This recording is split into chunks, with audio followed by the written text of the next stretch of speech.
ए बच्चा खिचाउनु त कति सजिलो है सुरु चक्का पनि चाहिएन यहाँ साइकल क्या हो यो ए मलाई भनेको त्यही हो हुला कि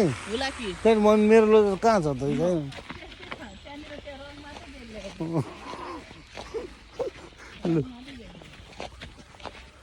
यहाँ होला कि मजाले चल्छ हाम्रो देशमा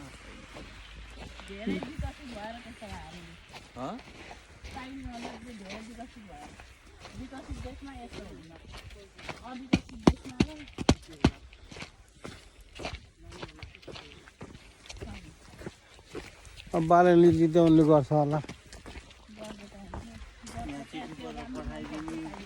सामान लगिदिने हुन्छ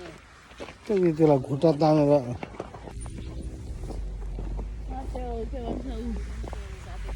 ज्वाइँको त्यो जुत्ता आज लाएर जानु भएको कुन हजुरले लगाएको उहाँ नेपालमा सस्तो पाउँदैन तर उता अब मान्छे हिउँमा हुँदैन त्यसले गर्दाखेरि त्यस्तो पाउँदैन अब यहाँ हिउँमा हिँड्ने अर्को हुन्छ नि त्यो त मेरो थियो नि के गर्नु अब त्यो फ्याँकिदियो नि अब त्यो इटाली जुत्ता इटालीले दिएको उहीँबाट ल्याउँछ सेफ्टी बुल्टहरू त्यो गाडीले किन्दा पनि त्यो खुट्टा खिचिँदैन त्यो माथि त्यो उसमा चाहिँ अगाडि अम्लाहरू सबै बचाउँछ त्यस्तो अनि के गर्नु त्यो भारी यहाँ त ल्याउनु उहीँ नेपालमा गएर फ्याँकिदियो क्या त्यो गराइदियो अब कसले लाउनु त्यो भारी भारी उहाँ त ड्युटीमा जाँदा लाउनै पर्थ्यो करले पो त जबरजस्ती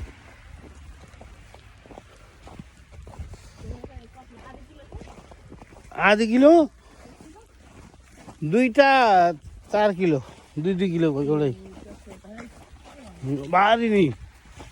अनि भन्छु त त्यहाँबाट त्यो जुन गाडी हिँड्ने पनि टेक्नु नसक्ने टायरवाला चाहिँ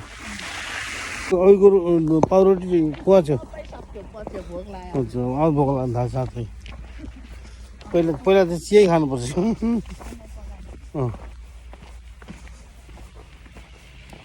चिनी चाहिँ फारा नहुनै पर्यो